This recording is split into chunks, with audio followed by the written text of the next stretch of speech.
Assalamualaikum warahmatullahi wabarakatuh. Karakteristik pendekatan filosofi auditing. Karakteristik dalam pendekatan filosofi auditing dibagi menjadi 4 bagian, yaitu comprehension atau pemahaman, perspektif, insting atau wawasan, dan vision atau visi. Yang pertama itu comprehension yakni menunjukkan pemahaman keseluruhan dan bukan hanya bagian-bagian dalam auditing. Hal ini akan mengarahkan kita pada pertimbangan dari konsep umum. Konsep umum sebagai bahan pertimbangan yaitu konsep bukti, konsep kecermatan, konsep kelayakan saji, konsep independensi, dan konsep pengungkapan penuh atau full disclosure.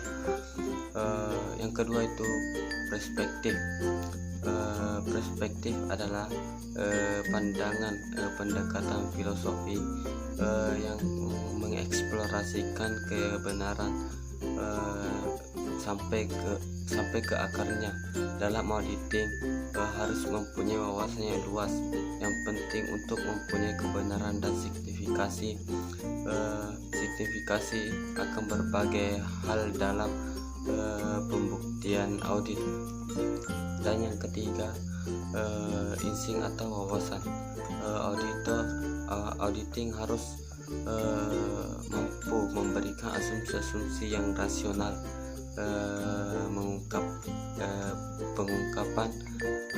pengungkapan dan penerimaan postulat dalam postular sebagai dasar auditor. Auditor penting untuk menghindari bias dan menghilangkan alasan yang tidak jelas. Asumsi dasarnya asal bahan pembuktian, kelemahan dan implikasi diungkap dan diuji. Dan yang terakhir itu adalah vision atau visi.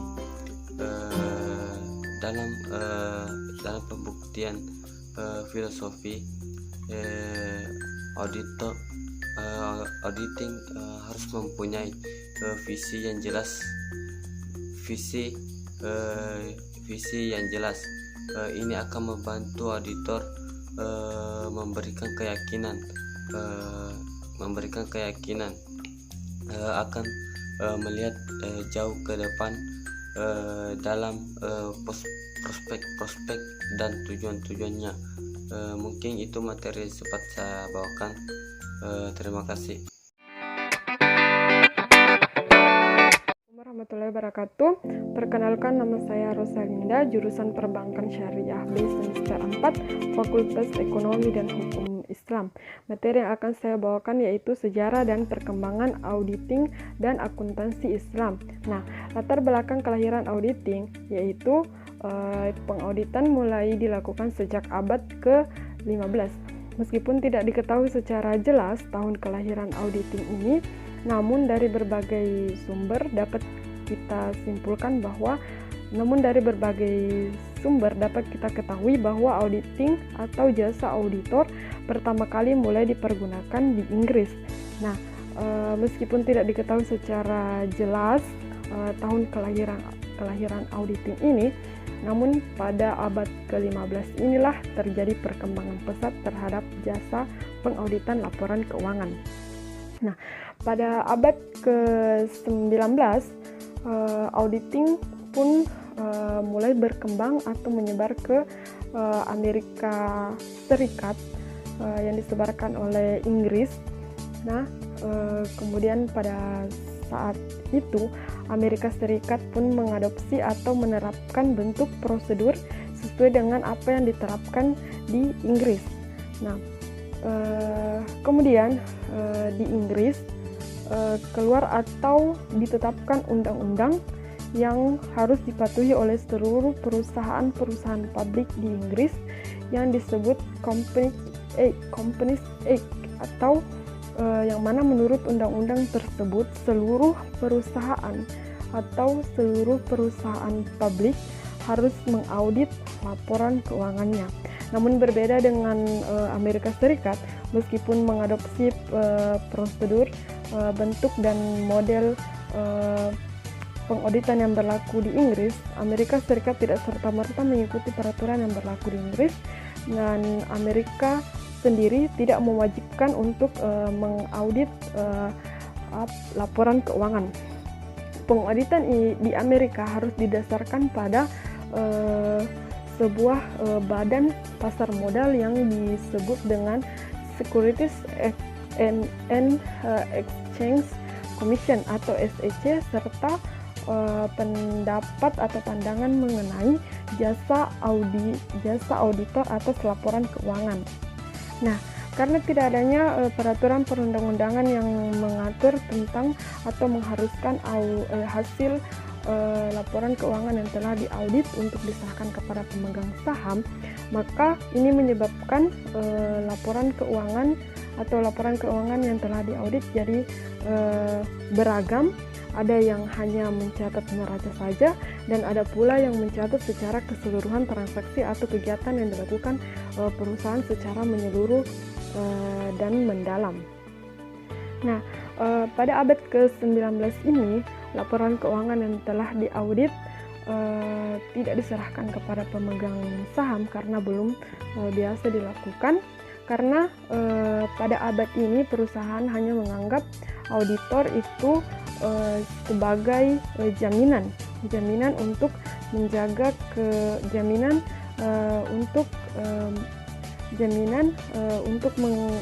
menjaga keakuratan laporan keuangan sehingga tidak terjadi kesalahan atau kekeliruan dalam penulisannya. Nah, kemudian pada abad ke-20, seiring berjalannya waktu, semakin banyak perusahaan perindustrian yang didirikan, semakin banyak pemegang saham, dan ini menyebabkan diharuskannya pemegang saham untuk menerima laporan keuangan yang telah diaudit.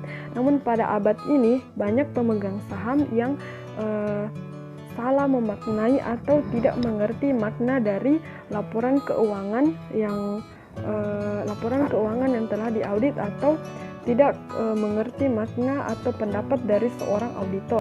Nah, ini menyebabkan banyaknya terjadi kesalahpahaman, baik itu bagi pemimpin perusahaan atau bankir, karena pada umumnya mereka hanya menganggap bahwa pendapat seorang auditor itu hanya merupakan penjamin keakuratan suatu laporan keuangan. Nah, setelah itu di Amerika Serikat, profesi akuntan semakin berkembang pesat setelah berakhirnya Perang Dunia Pertama. Namun kesalahpahaman yang terjadi antara memaknai pendapat seorang auditor itu terus berlangsung, sehingga pada tahun 1917 Federal Reserve Board menerbitkan atau membuat Federal Reserve Bulletin yang memuat cetak ulang dokumen yang berisikan tentang keseragaman atas laporan keuangan. Namun sesungguhnya tulisan itu lebih banyak mengenai tentang bagaimana caranya mengaudit. Nah, dokumen yang saya tadi jelaskan itu merupakan dokumen yang dicetak ulang dari dokumen yang disusun oleh American Institute of Account, atau sekarang yang telah berubah nama menjadi America Institute of Certified Public Account, atau dikenal dengan AICPA. Nah, ini adalah pernyataan yang pertama kalinya dikeluarkan oleh Amerika. Pertanyaan yang pertama kali dikeluarkan oleh Amerika sejak 20 dari sekian pernyataan sejak 20 abad lamanya. Nah, sejak adanya ini AICPA, maka resensi atau kalimat dalam menyusun laporan keuangan menjadi berkembang pesat, sehingga penyusunan kalimat dalam laporan keuangan bukan lagi pekerjaan mengarang kalimat dalam laporan keuangan, melainkan pengambilan keputusan suatu laporan keuangan. Nah, sekarang kita beralih untuk menjelaskan bagaimana sih perkembangan pengauditan di Indonesia. Nah, Indonesia pada mulanya itu masih sangat muda dalam akuntansi. Di Indonesia hanya terdapat beberapa perusahaan, itu pun perusahaan-perusahaan yang didirikan dari hasil penjajahan Belanda atau bisa kita sebut sebagai perusahaan-perusahaan dirian Belanda. Nah, karena perusahaan tersebut merupakan perusahaan-perusahaan dirian Belanda, maka laporan atau model pembukuannya pun sama atau seperti yang berlaku di negaranya. Nah, ini terus berlanjut sampai Indonesia merdeka, dan Indonesia pertama kali mengenal akuntansi pada tahun 1950-an, di mana sudah semakin banyak perusahaan yang didirikan, dan Indonesia mulai mengenal sistem akuntansi sistem Amerika melalui pendidikan dan perguruan tinggi. Nah, perkembangan akuntansi atau kejadian yang terpenting dalam perkembangan akuntansi di Indonesia yaitu terjadi pada tahun 1973, di mana Ikatan Akuntansi Indonesia membentuk prinsip-prinsip akuntansi Indonesia atau PAI dan norma pemeriksaan akuntan, di mana ini dipicu oleh banyaknya pasar modal yang mengharuskan untuk dilakukannya audit pada laporan keuangan. Nah, pada ini pula keluar undang-undang pada tahun 1988, di mana mengharuskan seluruh atau semua perusahaan yang ingin mengajukan kredit ke bank harus mempunyai laporan keuangan yang telah diaudit. Dan kemudian dalam perundang-undangan perbankan syariah juga mengeluarkan undang-undang itu pada tahun 1995, di mana menurut undang-undang tersebut seluruh perseroan terbatas yang merupakan perusahaan publik apabila ingin menjual sahamnya ke pasar modal harus mengaudit laporan keuangannya, harus diaudit laporan keuangannya oleh akuntan. Nah, menurut undang-undang tersebut, seluruh perseroan yang akan mengajukan atau menjual saham di pasar modal yang merupakan perseroan terbatas publik yang akan mengajukan modalnya atau menjual modalnya ke pasar modal, maka laporan keuangannya harus diaudit oleh akuntan publik. Nah, kemudian pada tahun 1994, Ikatan Akuntansi Indonesia terus melakukan perubahan atau penyempurnaan dari prinsip-prinsip akuntansi Indonesia dan norma pemeriksaan akuntan. Nah, penyusunan tersebut pada tahun 1994 yang akhirnya disebut sebagai standar akuntansi Indonesia, standar akuntansi keuangan atau SAK, dan standar profesional akuntan publik atau SPAP. Sejalan dengan itu, Dewan Standar Akuntansi yang dibentuk Dewan Standar Akuntansi yang dibentuk IAI secara terus-menerus menerbitkan pernyataan standar akuntansi keuangan, dan yang mana sekarang telah berjumlah sebanyak 56 buah. Nah, kemudian untuk perkembangan akuntansi syariah sendiri, saya akan menjelaskannya seperti ini. Menurut yang saya pahami tentang sejarah akuntansi atau perkembangan akuntansi syariah, maka dapat kita simpulkan bahwa Islam atau umat muslim lebih dulu mengenal akuntansi daripada di masa daripada umat yang lain. Mengapa? Karena dalam Al-Quran sendiri ada dijelaskan bagaimana cara menuliskan utang seseorang, di mana itu tercantum dalam surat Al-Baqarah ayat 282. Dan di sini saya menyimpulkan kenapa Islam lebih dulu mengenal akuntansi, karena dalam yang kita ketahui menurut alur sejarah, akuntansi sendiri muncul melalui buku yang ditulis oleh Luca Pacioli, dan pada tahun 610 Masehi, pada tahun 800 tahun setelah diturunkannya Al-Quran. Nah, kemudian yang saya simpulkan juga dari sini yaitu mengapa Islam lebih dulu mengenal akuntansi, karena Rasulullah sendiri sudah mengajarkan atau mendidik beberapa sahabatnya untuk berprofesi sebagai akuntan, atau yang kita kenal dengan hafazatul amwal. Nah, atau yang biasa disebut dengan pengawas keuangan.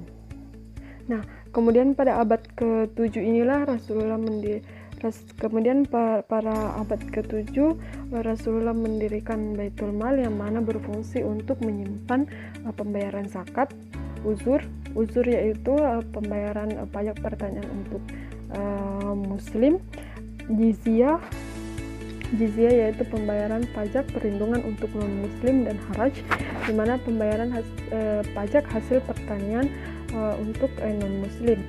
Nah, kemudian saya akan menjelaskan bagaimana sih hubungan akuntansi modern dan akuntansi syariah. Begini saya akan simpulkan hubungannya, yaitu menurut pernyataan yang terdapat di buku Luca Pacioli, bahwa dalam menuliskan laporan keuangan ditulis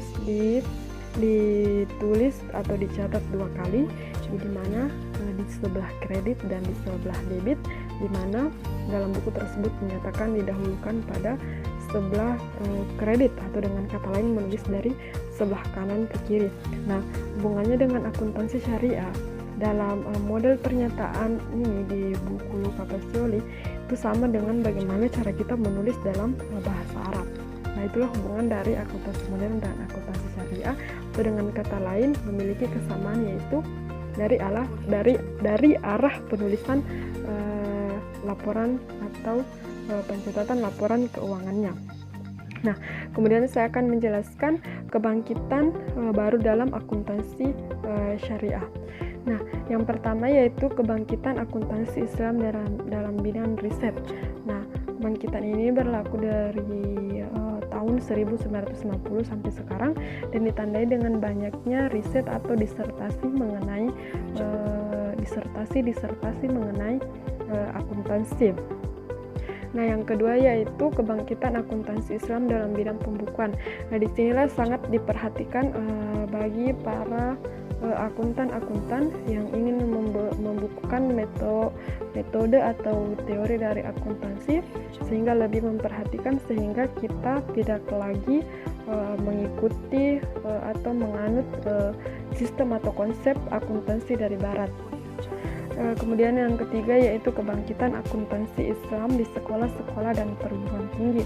Nah, kebangkitan ini mulai diawali pada tahun 1978, kemudian berlanjut pada tahun kebangkitan ini mulai ditandai dari tahun 1976, kemudian berlanjut pada tahun 1978, dan sampai sekarang, di mana kita melihat terdapat banyak perguruan tinggi yang sudah memiliki jurusan ekonomi, jurusan perbankan yang berbasis syariah, itu sesuai dengan ajaran Islam. Dan kemudian yang terakhir yaitu kebangkitan akuntansi Islam dalam aspek implementasi. Dalam aspek implementasi maksudnya di sini yaitu bagaimana sih menciptakan suatu lembaga keuangan yang dapat berbasis syariah atau sesuai dengan konsep-konsep melaporkan suatu keuangan dalam Islam. Baik, itulah tadi materi yang dapat saya sampaikan. Terima kasih atas perhatiannya. Assalamualaikum warahmatullahi wabarakatuh.